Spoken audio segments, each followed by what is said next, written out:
산 어머!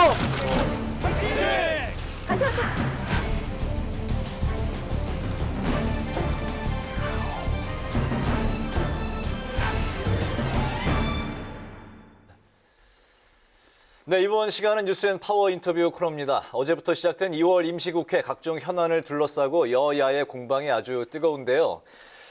국민의힘의 삼선 중진 의원이신 조혜진 의원을 모시고 이슈와 현안에 대해서 함께 이야기를 나눠보도록 하겠습니다. 어서 오십시오. 예, 반갑습니다. 네, 반갑습니다. 요즘에 각종 방송 출연하시느라 굉장히 바쁘시죠? 예. 네, 오늘은 그 민주당 이낙연 대표의 교섭단체 대표 연설이 있었기 때문에 먼저 예. 이 이야기부터 같이 나눠보도록 하겠습니다. 먼저 전국민 지원을 포함한 4차 재난지원금, 뭐 예. 국민의힘 입장에서는 2차 뭐 선거 긴급 지난 지원금이다 이렇게 예. 이제 뭐 비난을 하고 있는 입장이고 예. 또 아동수당을 18세까지 확대하는 이 신복지제도 구상 예. 뭐 이런 이제 이야기들이 오늘 나왔는데 오늘 이 대표 연설 보셨습니까? 예. 네, 어떻게 보셨습니까? 이제 임기가 얼마 안 남으셨죠.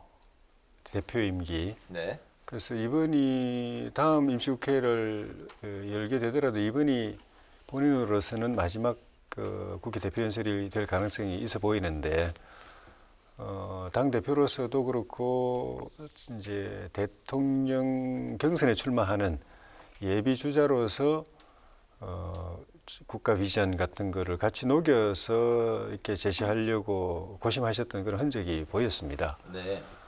여러 가지 정책들 많이 제시를 하셨는데 아쉬운 거는 그게 이제 뭘 주겠다 하는 그런 메시지는 많은데 그걸 그러면 재원을 어떻게 조달할 거냐. 그걸 국민들에게서 다 걷어가지고 도로 국민들에게 돌려주는 것 같으면은 사실 그 부질없는 수고거든요. 네. 그래서 그 정책은 뭐 누구나 반대하기 어려운 네. 뭐 그렇게 되면 좋은 네. 정책이지만 재원을 어떻게 마련할 것인지 그게 다들 이제 고민이 돼서 함부로 말을 못하는 건데 정책은 평가할 만하나 예. 재원 조달이 현실성이 떨어진다는 말씀이시죠? 예, 구체적인 이제 재원 조달 방안이 이제 없었고 이제 말씀하실 때 이 복지와 성장이 선순환하는 네. 그런 말씀을 하시면서 지속적인 성장 그 말씀을 하셨는데 그게 결국은 재원 조달 방안이거든요. 네. 네. 그 핵심은 결국은 이제 기업 활동, 경제 활동 활성화인데 규제 혁신단을 만들겠다 하셔서 그걸 통해서 경제 활동 규제, 기업 규제를 줄여 가지고 경제를 활성화시키겠다는 취지신데 네. 사실 그 민주당이 여러 번 해왔던 거거든요. 그런데 실제로는 계속 그 경제 규제 법안만 계속 쏟아내고 있거든요. 기업들이 그냥 목이 졸려 죽겠다고 아우성을 할 정도이기 때문에 네. 그런 부분에서 좀 획기적인 바로 이제 이번 국회 때부터 뭔가 이렇게 법안을 통과시켜가지고 기업 활동, 경제 활동 숨통을 틔워줄 수 있는 그런 걸 던지셨으면은 그래서 거기서 기업을 활성화시키고 기업의 매출 이윤을 증대시키고 거기서 세금 싹 법인세, 소득세 걷어가지고 여기에 국민 지원에 쏟겠다. 이러면 악우가 맞거든요. 네네. 그 부분이 부족했던 것이 아쉽고 마지막 연설인데 그래도 야당이 흐뭇하게 박수도 쳐주고 이렇게 끝날 수도 있었는데 마지막 화두가 야당을 자극하는 말씀을 던지셔가지고 그냥 소란하면서 끝나버리니까 네. 뭐 그 말씀에 대해서 찬성하고 반대하고를 떠나가지고 여당 당 대표의 마지막 그 대표 연설인데 네. 좀 유종의 미를 거두지 못했다. 그 말씀하시려면 초반에 하시고 마지막에는 네. 좀 그 서로가 이렇게 좀 거뭇하게 또는 네. 뭐 야당도 고생하시다고 박수 한번 쳐줄 수 있는 그런 네. 메시지로 했으면 좋았겠다는 아쉬움이 남았습니다. 그렇습니다. 네, 오늘 그렇군요. 본회의에서는 임성근 부장판사에 대한 탄핵소추안이 보고가 됐고요. 또 오늘 네. 4일에 표결에 붙여질 예정인데 네. 사실상 이게 가결될 가능성이 높지 않습니까? 네. 따로 대응책을 마련하고 계신지 여쭙겠습니다. 대응책 없죠, 뭐 저지할 방법 없고. 네. 네. 근데 그게 통과되면은 판사들이 부담이 큽니다. 예. 왜냐하면 거대 여당의 힘을 눈으로 목격하기 때문에 여당이 마음 먹으면은 언제든지 탄핵시켜서 자기를 파면시킬 수 있고 네. 파면되면 직장에서 쫓겨날 뿐만 아니고 변호사 기업도 못하게 되고 그러면 당장 생계의 그 명예, 직업 다 날아갈 뿐만 아니고 생계의 곤란까지 막다른 골목에 몰리는 인생이 대한민국의 사법고시 합격하고 판사로 잘 나가다가 갑자기 쫓겨나가고 직업도 못 갖고 생계의 그 막다른 골목에도 몰릴 수 있는 그 고민을 판사들이 다 느낄 겁니다. 그게 부당하다고 생각하지만 현실에 파오고 실제 벌어지고 있다고 생각하면은 그러면은 이게 아무리 자기가 그래도 내가 용기를 내서 내가 자존심이 있지 나는 꿋꿋하게 재판할 거야라고 해도 네. 머리가 복잡해집니다. 네네. 마음이 다른 위축이 판사들이 그렇다는 됩니다. 거죠? 모든 판사들이 다 그렇게 네네. 됩니다. 그러니까 굉장히 위험한 일을 하시는 거예요. 네네. 그래서 오늘 이낙연 대표께서 우리 김종인 비대위원장을 향해서 또 우리 야당을 향해서 선을 넘었다 말씀을 하셨는데 이게 정말 대한민국의 법치주의, 민주주의, 상권분립 또 국민의 상권분립에 기초한 국민의 기본권 보호라는 차원에서 보면은 넘지 말아야 될 선을 넘어가고 있는 것 같아서 네. 굉장히 걱정됩니다. 근데 그렇다고 저희가 뭐 위헌 소지는 있다고 인정을 하시는 건가요? 인정 못합니다. 왜냐하면 그 민주당이 그 탄핵 근거로 든 그 1심 판결문에 네. 문구 그거 하나거든요. 그 헌법에 위반됐다. 그 탄핵 대상 판사, 부장 판사의 행위가 헌법에 위반됐다라고 이야기하는데 네. 그 전체적인 판결문을 읽어보면 결국 이제 무죄 그 선고를 했는데 그 헌법 위반이라는 거는 헌법 정신에 어긋난다. 네. 헌법의 취지에 어긋난다. 부적절한 행위다. 이런 행동도 안 하는 게 옳다라는 네. 취지지 네. 헌법적인 그 범죄 자체가 행위라는 위헌을 적시한 건 아니다라는 범죄 말씀이죠. 행위라는 건 아닙니다. 그런데 노무현 대통령 그때 국회에서 탄핵되었을 때 헌법재판소가 헌법 위반이라고 해서 다 탄핵 대상이 아니다. 징계나 형사처벌보다는 더 위중한 정도의 범죄적 수준의 헌법 위반이라야 이게 탄핵 대상인 거지. 그냥 네. 헌법에 좋은 취지들이 쫙 깔려 있는 게 우리 헌법 그 기본법으로서의 헌법 체계인데 거기에 정신에 어긋나는 거는 숱하게 많거든요. 네. 그렇다고 그걸 다 탄핵으로 할 수는 없을 거다. 제가 한 가지 너무 많이 예가 많아가지고 다 들 수가 없었다. 하나만 예를 들었는데 헌법에 보면은 대통령께서 국무위원 임명할 때 국무총리로부터 제청 받아서 임명하라고 되어 있습니다. 근데 아무도 그래 안 하잖아요. 대통령이 다 임명하잖아요. 가끔씩 언론을 의식해서 명단을 대통령이 국무위원 명단을 그 총리한테 줘가지고 이대로 제청안을 올리라고 해서 쇼하듯이 하는 경우는 가끔씩 있었습니다. 근데 그게 다 대통령이 직접 임명합니다. 그 헌법 위반이거든요. 근데 그거는 범죄적 행위는 헌법에 분명히 위반되지만 범죄적 행위는 아니었기 때문에 그거 가지고 탄핵 네. 그 한 데가 예가 없거든요. 네. 네. 그런 예는 수도 없이 많기 때문에 헌법 정신에 어긋난다, 취지에 어긋난다라는 것하고 헌법적 범죄 행위다라고는 별개인데 이 경우는 전자에 해당하는 알겠습니다. 건데 실정법에서는 무죄 판결이 나왔고 예. 또 위헌도 아니기 때문에 예. 탄핵은 어불성설이다. 뭐 그렇게 정리를 하면 되겠습니까? 예, 그러니까 그러려면은 이게 범죄적 행위의 헌법 위반이라고 하면 민주당이 그 증거를 내놔야 되거든요. 왜냐하면 국회 법에 그래 돼 있기 때문에 네, 네. 증거를 제출해야 된다고 돼 있는데 그러려면 법사위에서 조사를 들어가야 됩니다. 그래가지고 이 판사의 행위가 헌법적 범죄 행위라는 걸 갖다가 근거를 대면서 탄핵을 추진해야 되는데 민주당이 법사위 그 조사도 뛰어넘고 네. 딱 그 문구 하나만 가지고 추진하고 있으니까 알겠습니다. 날림입니다.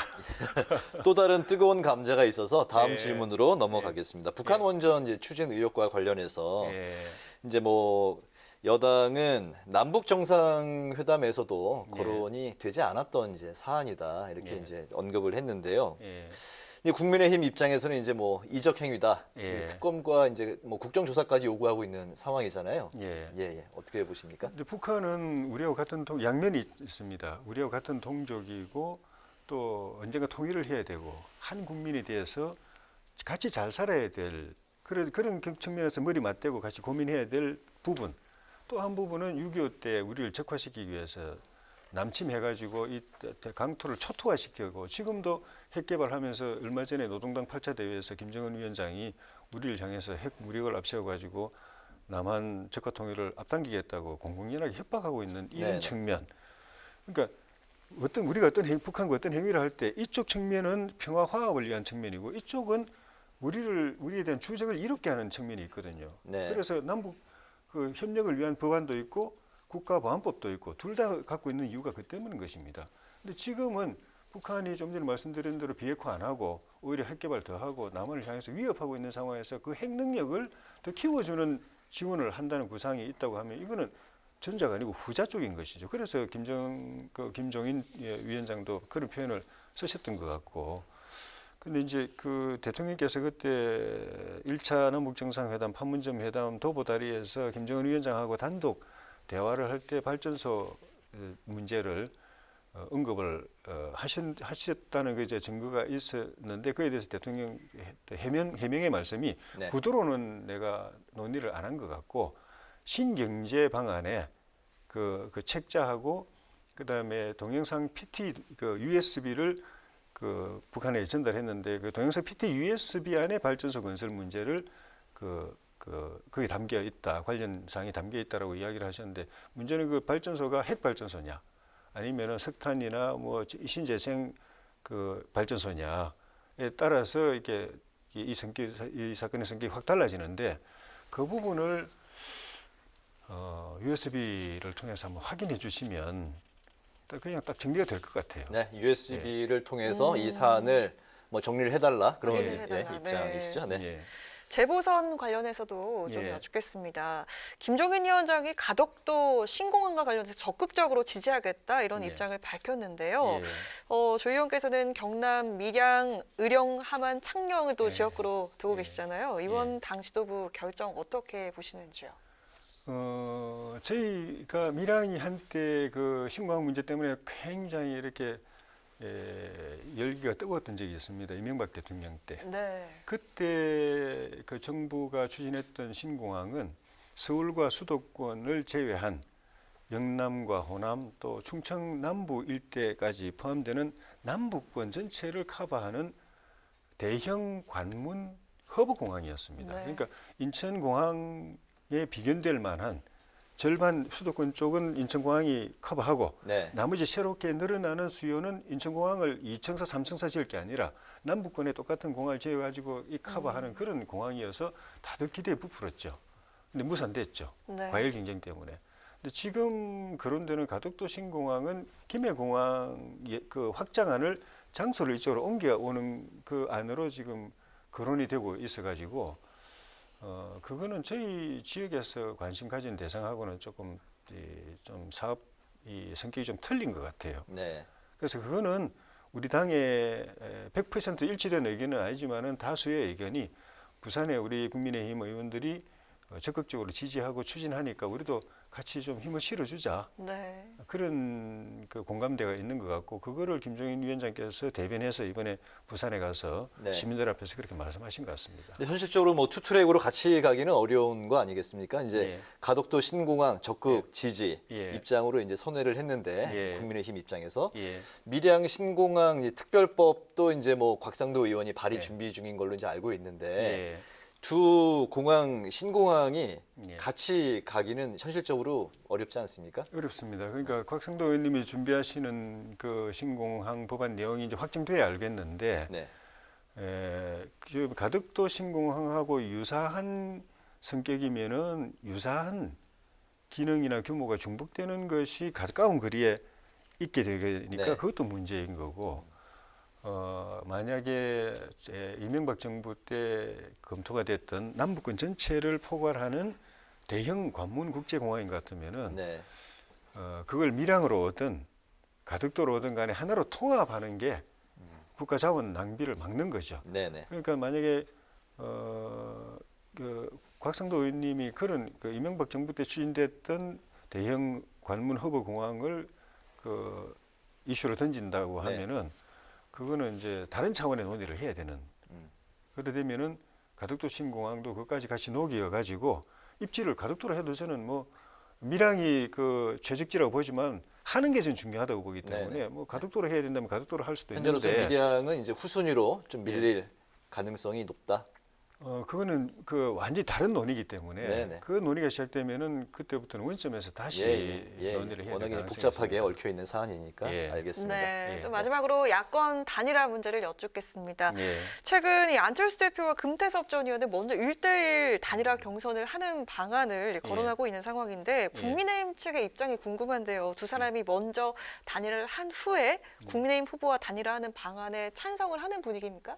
그거 가지고 우리가 그 토론을 해서 당론을 이렇게 정리하고 이러지는 않았는데 일단 그 지방선거 특히 서울시장 선거 승리를 위해서 야권을 대동단합시키는 야권 단일화의 한 파트너라고 생각하고 넓은 의미에서 동지라고 생각하기 때문에 언젠가는 이제 같이 합쳐서 후보를 하나로 모으는 그 대열에 같이 모여야 될 분들을 보는데 현재는 이 갈리어져 가지고 우리 당대로 일단 후보를 뽑는 선출 절차 진행하고 있고 그 바깥에서는 또 두 분끼리 또 이제 단일화하는 절차를 하겠다고 하시니까 네. 그거는 뭐 나쁘지 않다고 보고 저희가 우리 당원들이 아닌데 그 중단하시오 뭐 기다리시오 이렇게 할 수는 없고 하셔도 무방하다고 보고요.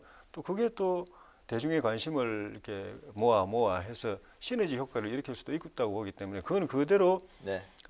그 서울 시민들이 볼 때 관심 갖고 이렇게 참 흥미롭게 볼 수 있는 대상으로 그런 절차가 진행됐으면 좋겠고 네. 우리 당의 후보 선출 과정도 그렇게 됐으면 좋겠고 그래가지고 나중에 최종 경선은 더 크게 한번 흥행이 됐으면 좋겠다. 야권 단일화는 꼭 이루어져야 된다고 생각하시는 거죠? 100%입니다. 네. 아. 왜냐하면 오늘 한 여론조사에서 야권 예. 단일화가 이루어지지 않았을 경우에 예. 뭐 야권의 어떤 후보와 경쟁을 하든 박영선 후보가 예. 다 이기는 걸로 예. 앞서는 걸로 조사 결과가 나왔기 그런 때문에 가능성이 있죠. 네. 그러니까 반드시 단일화 해야 됩니다. 알겠습니다. 대동단결해야 됩니다. 대동단결에서 네. 야권 예. 단일화가 꼭 이루어져야 된다. 예. 네, 잘 알겠습니다. 예. 네, 오늘 뉴스앤파워 인터뷰는 법관 탄핵 그리고 북한 원전 건설 의혹을 중심으로 지금까지 국민의힘 조혜진 의원과 함께 이야기를 나눠봤습니다. 오늘 함께해 주셔서 고맙습니다. 예, 고맙습니다. 고맙습니다. 예.